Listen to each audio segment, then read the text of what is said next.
नमस्ते दोस्तों, आपका वापस से स्वागत है हमारे और आपके चैनल शरानो स्मार्ट पिक्स में बहुत दिनों के बाद। और आज भी मेरे पास कुछ इंटरेस्टिंग था तो मैंने सोचा चलो वीडियो बनाते हैं।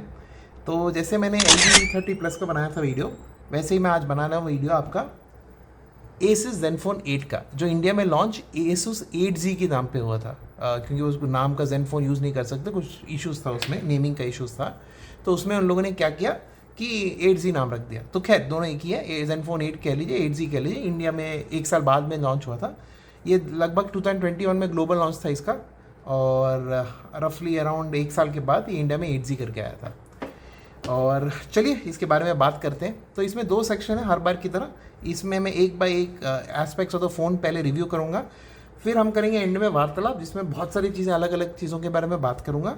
तो जो लोग उसमें जुड़ना चाहते हैं वो जुड़ सकते हैं। एंडिंग ऑफ मैं टाइम स्टैम्प डाल दूंगा वीडियो के, तो आप जब भी जो भी आपको सेक्शन देखना है देख लीजिए।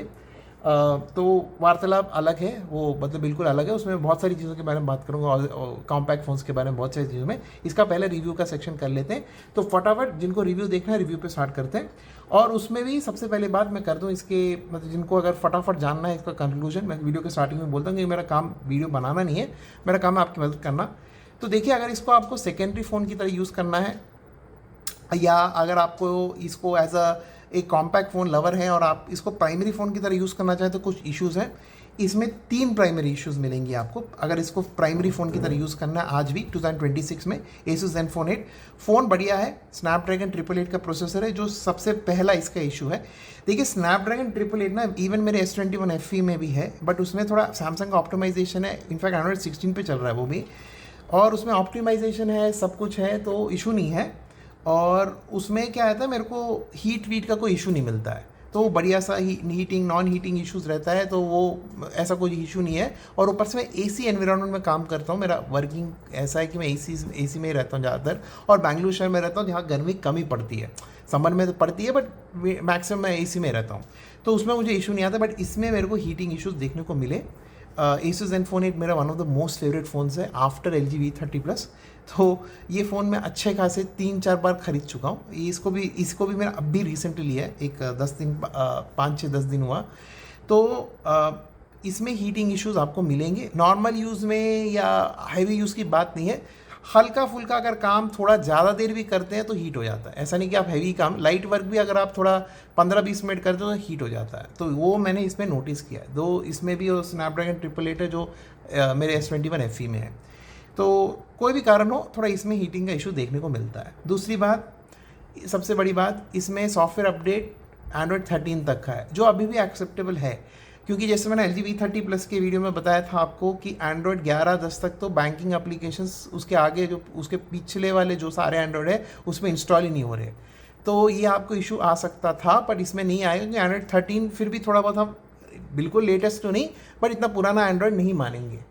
नेक्स्ट आते हैं हम इसके सिक्योरिटी पैच के ऊपर। सिक्योरिटी पैच इसका कब का आना बंद हो चुका है, तो मैं इसको as a safe phone recommend भी नहीं करूँगा कि आप इसमें अपने बैंकिंग एप्लीकेशन चलाएं।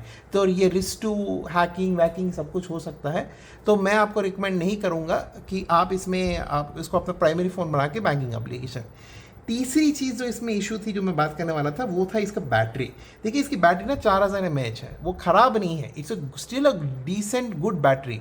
बट सबसे बड़ी प्रॉब्लम क्या है ना, आपको इसको दिन में 2 बार चार्ज करना पड़ेगा। इतनी ख़राब बैटरी नहीं है, आराम से चलती है, अच्छी चलती है।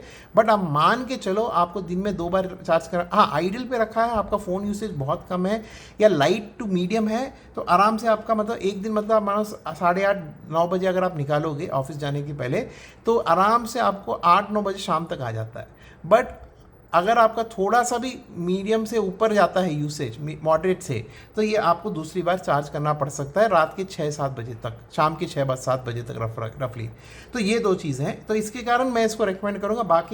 बाकी सारे यूज़ केस के लिए आपको इसको सेकेंडरी फ़ोन के लिए यूज़ करना। हाँ, कैमरास का भी मैं आगे बताऊंगा वीडियो में। तो कैमरास भी इसके मेरे हिसाब से, मैं पहले वर्डिक बताता हूँ, काफ़ी अच्छे हैं अभी भी। मेरे को तो ये लगा 64 मेगापिक्सल का प्राइमरी है, सेकेंडरी इसमें जो दूसरा कैमरा है 12 मेगापिक्सल का अल्ट्रा वाइड है, सामने भी 12 मेगापिक्सल का कैमरा है। तो जो इसके कैमरा से सेल्फी हो, ये हो, अभी भी डिसेंट है। मैं कहूँगा अभी भी डिसेंट से क्या, गुड है, मुझे अच्छे लगे। इसके सैम्पल्स भी डाल दूंगा। तो ये था मोटा मोटी बात। इसकी स्क्रीन भी अभी बहुत अच्छी है, एमोलेड की स्क्रीन थी तब भी, 5.9 इंच, बढ़िया सा कॉम्पैक्ट है, छोटा सा फ़ोन है। तो ये सब अच्छी बातें हैं इसके बारे में। मैं इसके बारे में और डिटेल में धीरे धीरे जाऊँगा।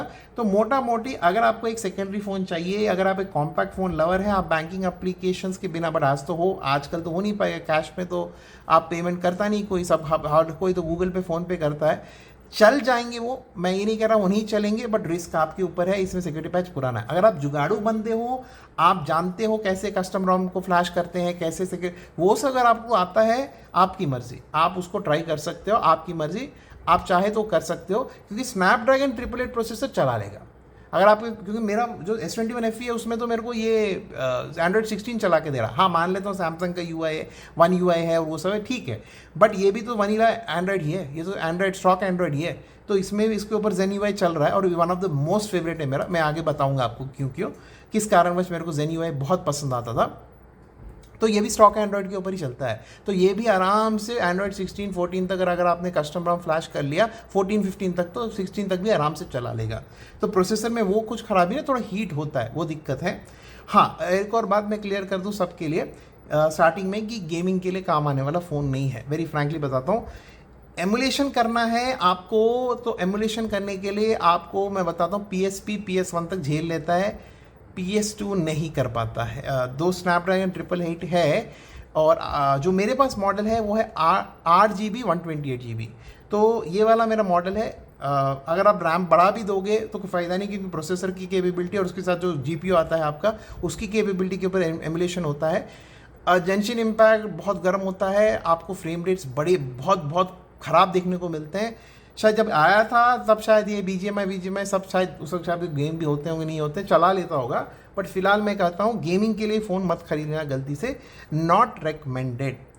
तो उसके अलावा ये था मेरा मोर एवर सॉरी मैं मोर एवर कह रहा हूँ। तो ये था मेरा इसके बारे में शॉर्ट में रिव्यू। जो लोग देखना चाहते थे इतना तक देख लिया, ठीक है। अब मैं आगे बिट बाय बिट बढ़ता हूँ और एंड में वार्तालाप पे आता हूँ। थोड़ा आपको डिटेल में जानना है तो अब मैं थोड़ा डिटेल में हर एस्पेक्ट पे जाऊँगा, अगर आप देखना चाहते हो तो देख सकते हैं।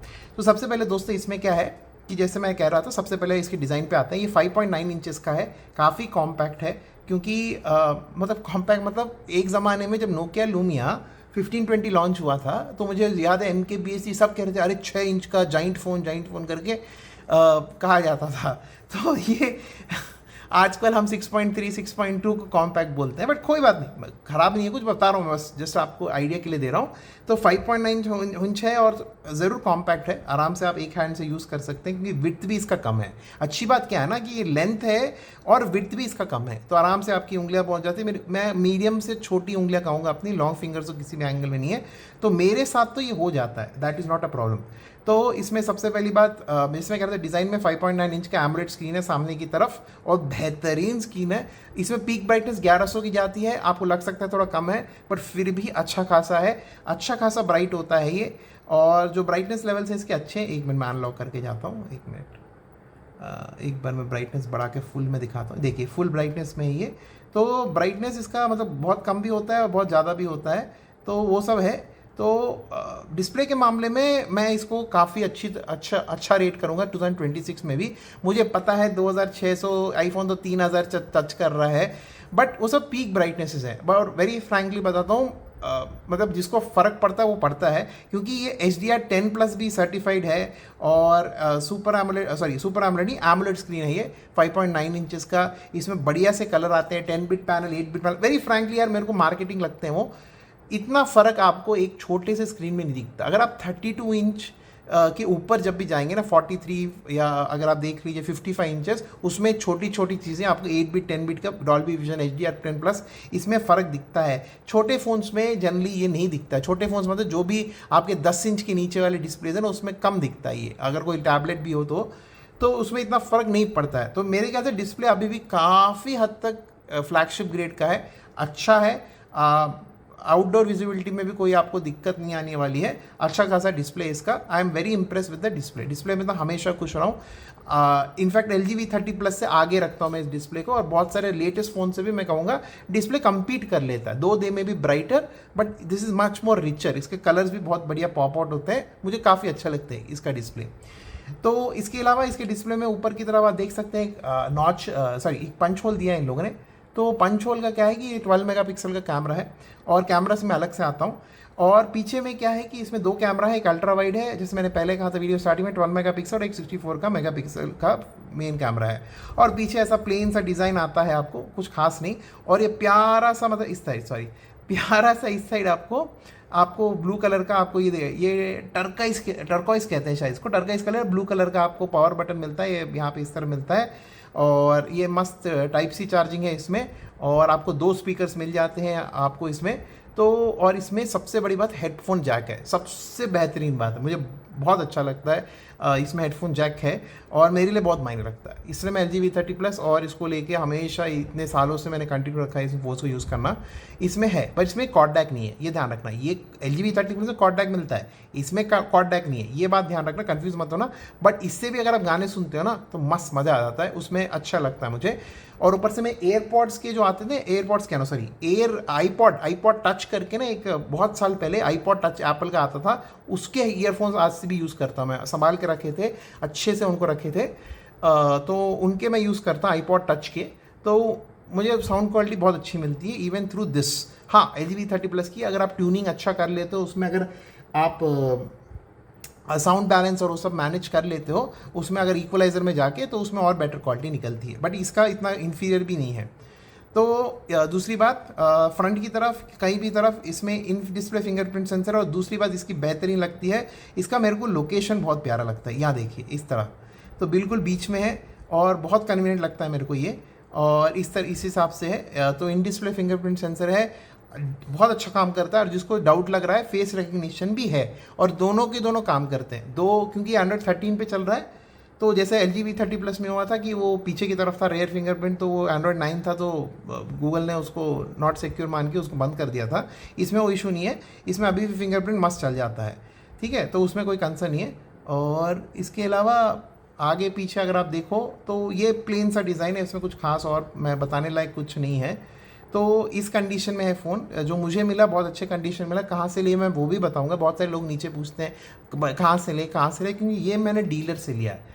तो और दूसरी बात, जो डीलर है वो मेरे जानकार वानकर कुछ नहीं है, मैं उनको बिल्कुल जानता नहीं हूँ, और ना ये कोई पेड एफिलिएट लिंक दूंगा मैं नीचे।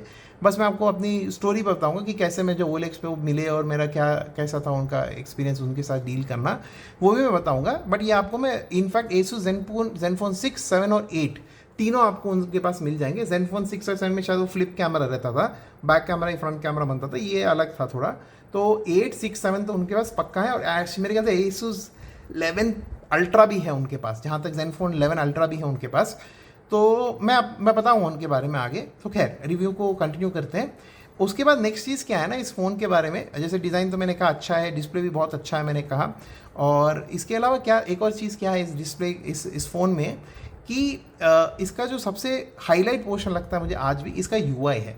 UI मेरे को इतना खास क्यों लगता है, क्योंकि UI में आपने बहुत सारे अच्छे अच्छे ट्वीक्स कर सकते हैं। जैसे आपको अगर ये पार्ट नहीं पसंद है UI का, कि मतलब कुछ आपको Zen UI के टचेस पसंद है, कुछ आपको पसंद है कि नहीं मुझे स्टॉक एंड्रॉइड की पसंद है, तो आप दोनों में से मिक्स एंड मैच कर सकते हो। अगर आप चाहे तो सिर्फ इसको सिस्टम UI को Zen UI की तरफ स्टॉक एंड्रॉइड पे शिफ्ट कर सकते हो, या उससे Zen UI में शिफ्ट कर सकते हो, जिसमें आप थोड़े से स्टॉक एंड्रॉइड के फीचर्स ऐड कर सकते हो।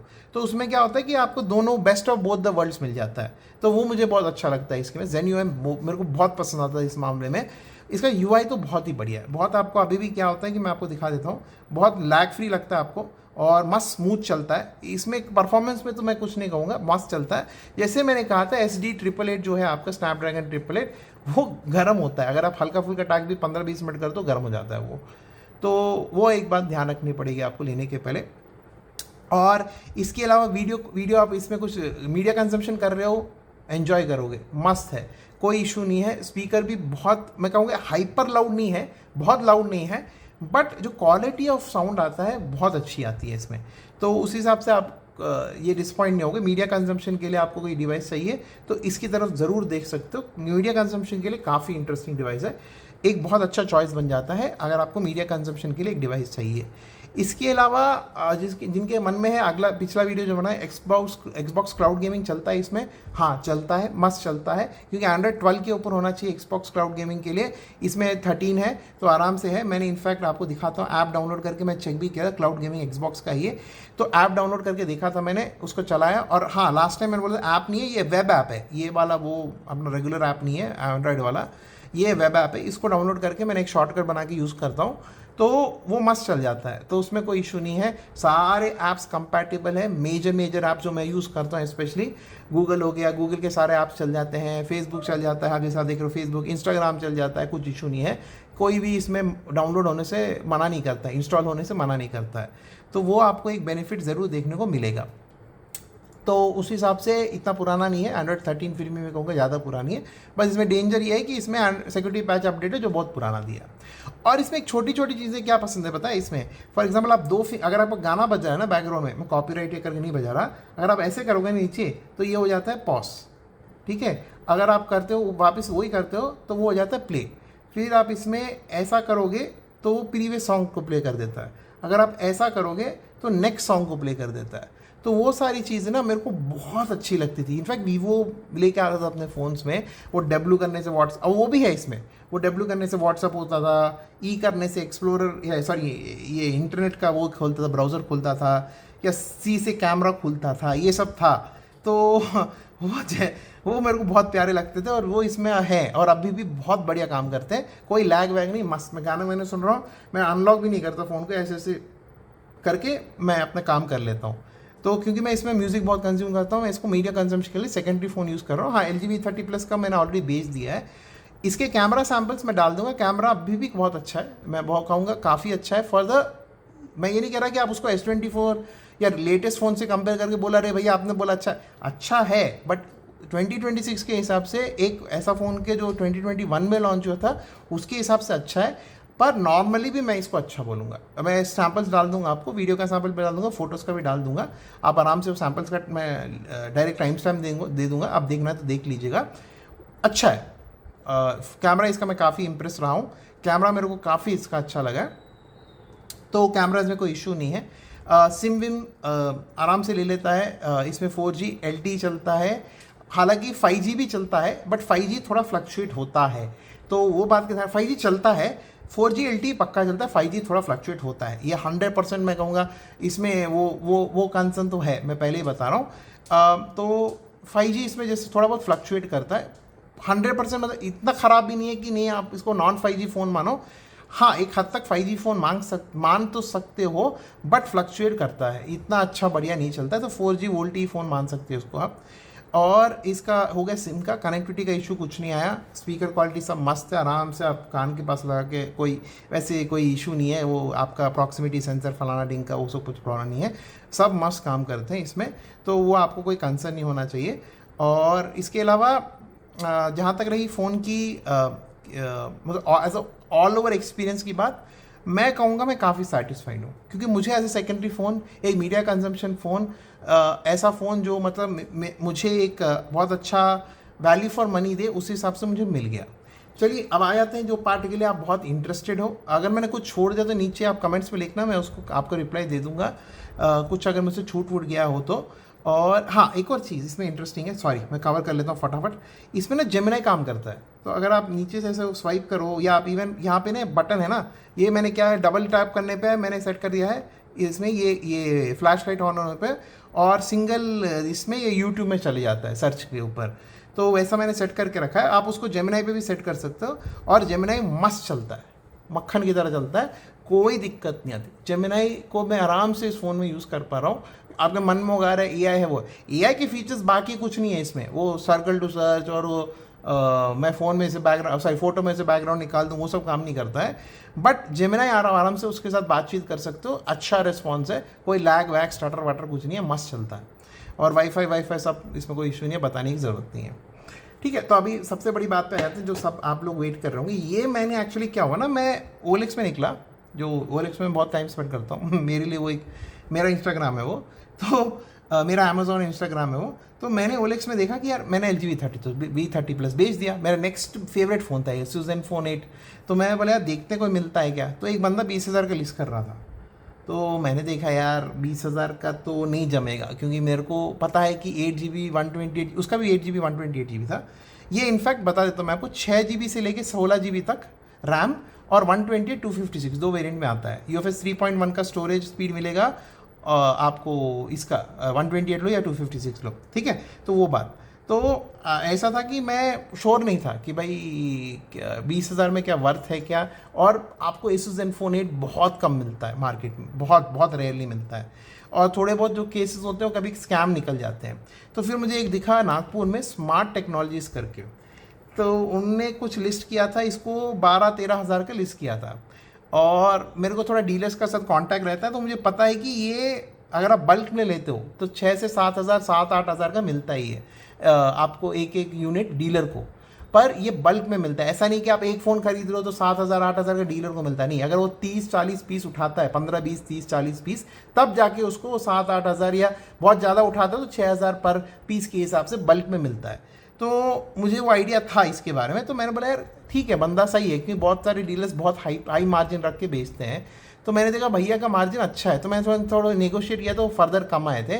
रफली 11,300 में मेरा क्लोज हुआ था विद कोरियर, 300 का कोरियर, क्योंकि मैं रहता हूँ बैंगलोर, वो रहते नागपुर।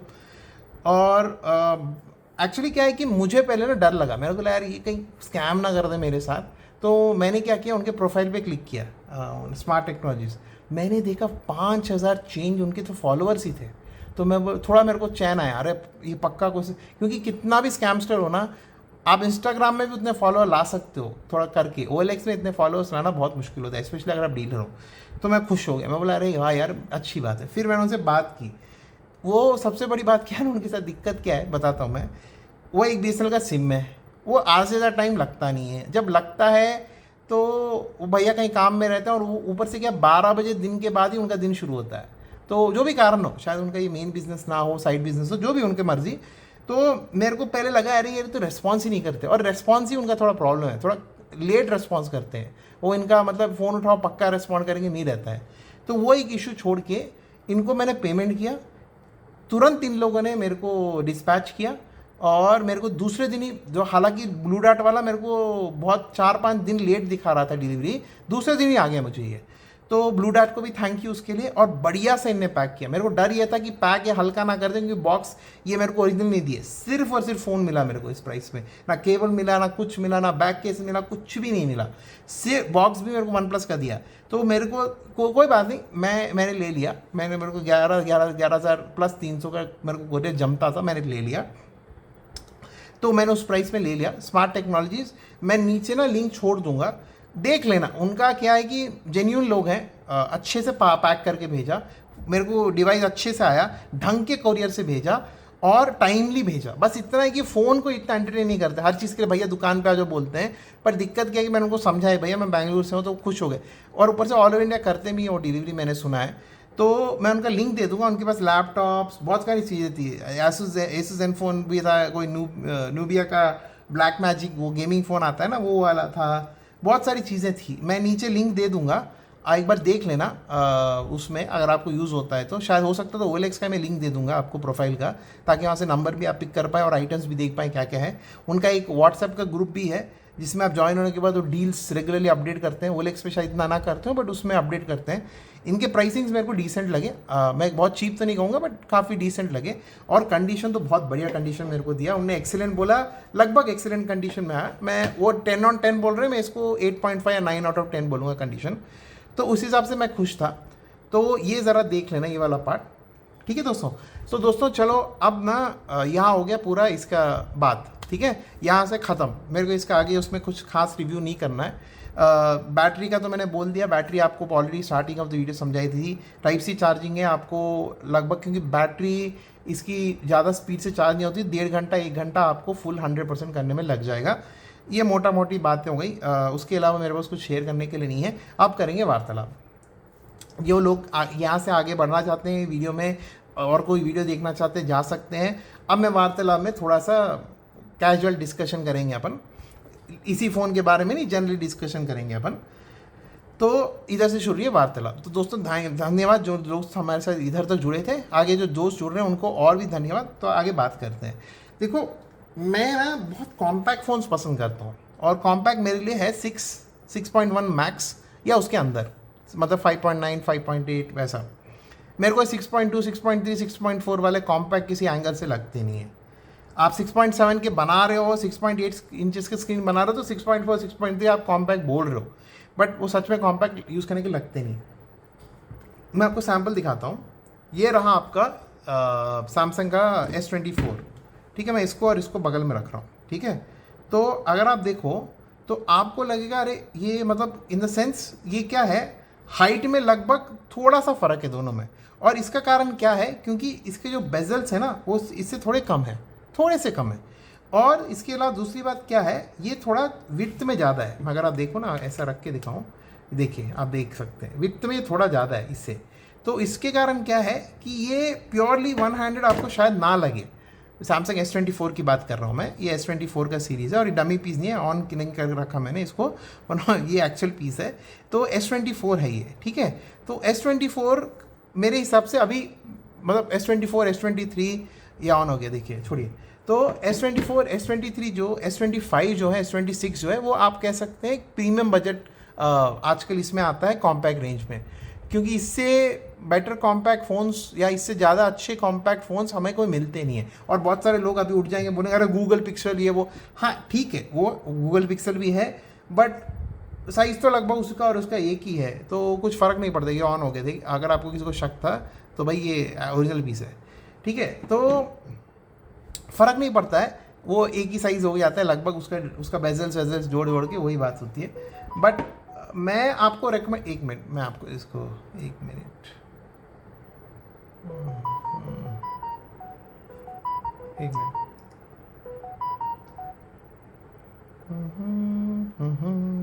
चलिए इसको बंद कर दिया ना, वो बजते रहेगा क्योंकि अभी शुरू हुआ ना, नोटिफिकेशन शुरू हो जाएगा। तो बात ऐसी है, मेरा पॉइंट ये था कि अगर आपको ट्रू कॉम्पैक्ट फ़ोन्स चाहिए तो आपके पास लिमिटेड ऑप्शंस हैं मार्केट में आज के तारीख में। वीवो ने भी निकाला अपना, वो सब है, बट वो भी मेरे को इतना खास कॉम्पैक्ट नहीं लगा। अभी ऊपर से S26 में इन्हें साइज़ बढ़ा दिया है, S24 S25 तक S23 के दिनों का साइज़ लगभग सेम था, बट अभी S26 में इन लोगों ने साइज़ बढ़ाया है और शायद वही है। बट अभी क्या कॉम्पैक्ट रह जाएगा मुझे पता नहीं। 6.4 इंच को शायद कल ये लोग 6.5 को भी कॉम्पैक्ट बोलना शुरू कर दें। तो मुझे कॉम्पैक्ट फ़ोन्स पसंद है, इसलिए मैं मार्केट में ढूंढते रहता हूँ। अगर आपको ट्रू कॉम्पैक्ट फ़ोन ख़रीदना है, आपके पास S23 S24 S25 और S26 की बात ही नहीं कर रहा, वो ब्रांड न्यू है और वो बहुत थोड़ा कॉस्टली आया है। तो आपको उस फ़ोन्स के बारे में बात करेंगे अपन, इनके बारे में। मेरे पास तीनों फ़ोन्स है, S24 है, S25 है, S23 है। तो अगर हम इन फ़ोन्स की बात करें, अगर आपको कॉम्पैक्ट मार्केट से लेना है S23 S24 और S25 की, तो S25 आपको ब्रांड न्यू मिल जाएगा, S24 स्नैपड्रैगन वाला आपको ब्रांड न्यू मिल जाएगा, एक्सिनोस वाला नहीं देखने को मिलेगा, यूज़ मार्केट में जाना पड़ेगा। और S23 तो आपको यूज़ मार्केट से लेना है। तो इन तीनों में अगर मुझे प्रेफर करना होगा, मैं आपको समझाता हूँ उसका लॉजिक क्या है।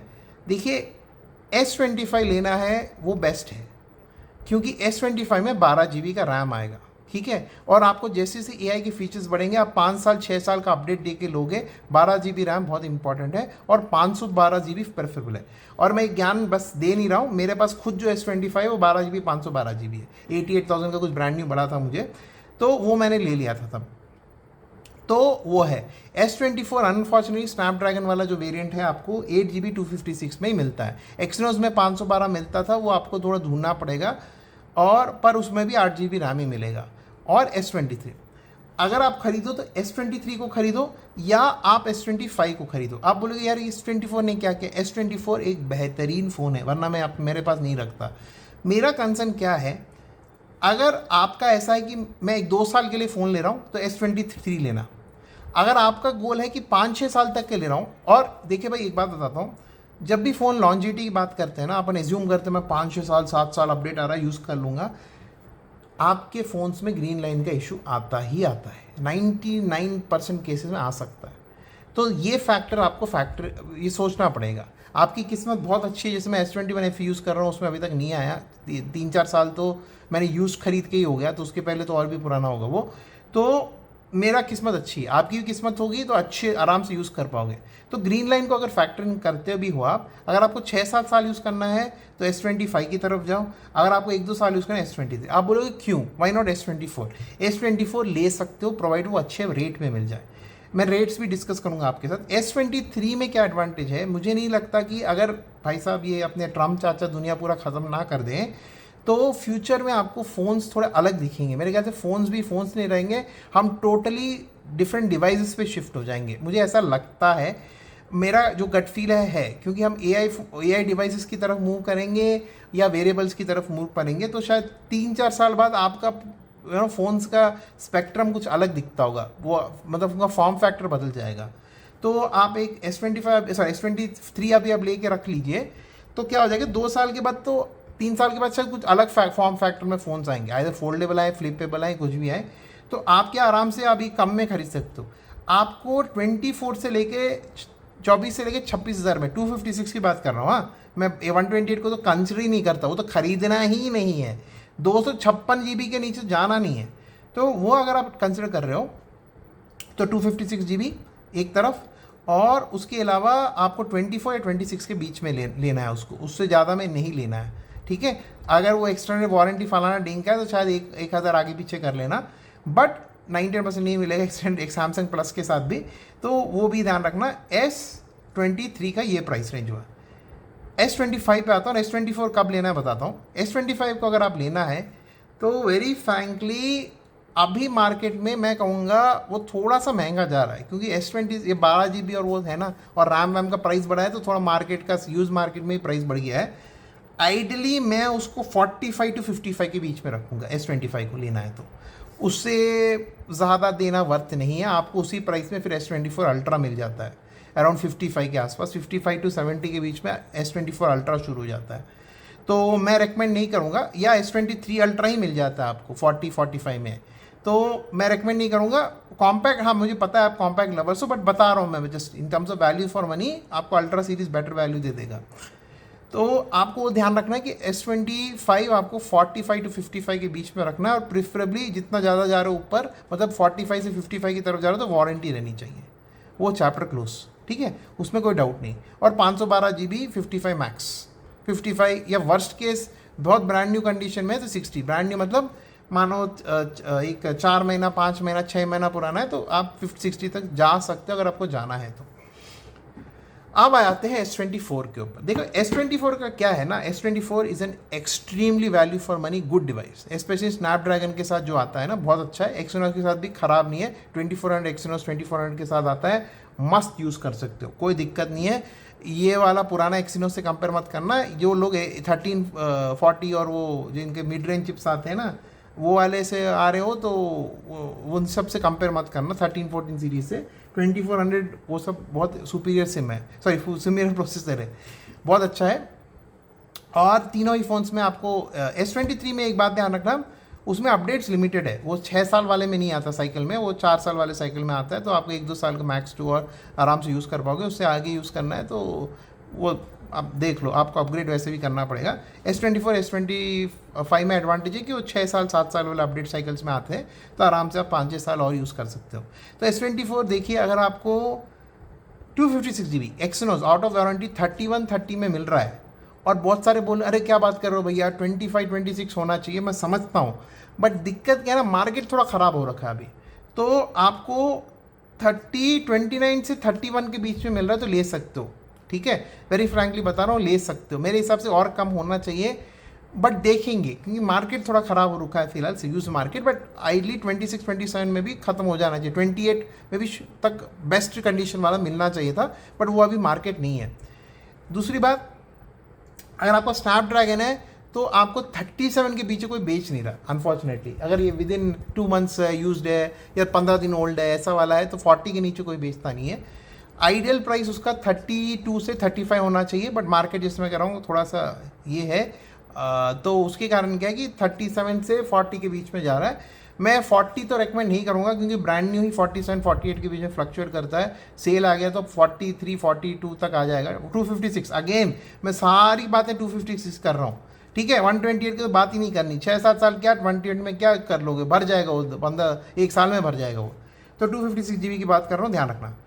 तो अगर ये आपको 34-35 में मिल रहा है, इसको ही लेना, S23 को मत लेना, इसी को ही लेना है। अगर एक्सिनोस वाला 28-29 में मिल रहा है अच्छे कंडीशन में, तो इसी को ही लेना है, S24 को, उसको नहीं लेना है S23 को। तो मोटा मोटी ये था मेरा जो मेरे को वार्तालाप के सेक्शन में। इसका अलग से मैं वीडियो बना सकता था, बट मैं जैसे यहाँ वीडियो बनाने के लिए मैं नहीं आया हूँ। मेरे को आपको थोड़ा सा, मेरे को जो भी मेरा नॉलेज है मैं आपके पास ऑन करना चाहता हूँ। और आप में बहुत सारे लोगों के साथ पास मेरे से ज़्यादा नॉलेज होगा, तो प्लीज़ नीचे ज़रूर कमेंट में शेयर करिएगा। तो दोस्तों बस इतना था इस आज के वीडियो में। और जैसे मैंने कहा फाइनल चीज़ वापस से कि ये काफ़ी अच्छा कॉम्पैक्ट फ़ोन है। और आगे मेरे पास ना कुछ इंटरेस्टिंग डिवाइसेस हैं मेरे पास ना एक एप्पल का 12 इंच का मैकबुक है, 12 इंच का, जो शायद 2016 का मॉडल है। बहुत इंटरेस्टिंग डिवाइस है, उसके ऊपर मैं एक वीडियो बनाने का सोच रहा हूँ, वो मैं बनाता हूँ कभी। और उसके अलावा कुछ ऐसी रेयर चीज़ें हैं मेरे पास। मेरा एसुस का ज़ेनबुक डियो है, उसको मैं देखता हूँ वीडियो के लिए, सोचता हूँ मैं उसके बारे में। उसमें 2 स्क्रीन आती है, तो वो एक थोड़ा सा इंटरेस्टिंग डिवाइस है, मेरे पास है वो, तो उसके ऊपर मैं शायद वीडियो बनाऊँगा आगे। तो ये था मोटा मोटी आज का वीडियो। और इतने लंबे देर तक मुझे आराम से सुनने के लिए थैंक यू दोस्तों, थैंक्स अ लॉट जो मेरे साथ अभी तक जुड़े थे। चलो दोस्तों, तो मिलते हैं आगे कभी। और मैं जैसे मैं कह रहा हूँ, मैं यूट्यूबर नहीं हूँ, मैं जस्ट एक टेक एक्सपर्ट, तो किसी एंगल से टेक एंथुसियास्ट हूँ। मुझे वीडियोस थोड़ा टेक के रिलेटेड बनाना अच्छा लगता है। मेरे को जो नॉलेज है मैं शेयर करता हूँ, मेरे को जो डिवाइसेस अच्छी लगती है मैं उनके साथ शेयर करता हूँ, तो उनके बारे में शेयर करता हूँ। तो बस इतना ही था। अगला वीडियो मैं जल्द से जल्द ला के कोशिश करूँगा, क्योंकि मैं 1-2 महीने में थोड़ा फ्रीक्वेंसी मेरा गिर गया है, रेगुलर वीडियोस नहीं आ रही, उसके लिए माफ़ी चाहता हूँ। बट एनीवे दोस्तों, धन्यवाद, टेक केयर, शब्बा केयर, बाय, और हमेशा खुश रहना। थैंक यू दोस्तों, बाय।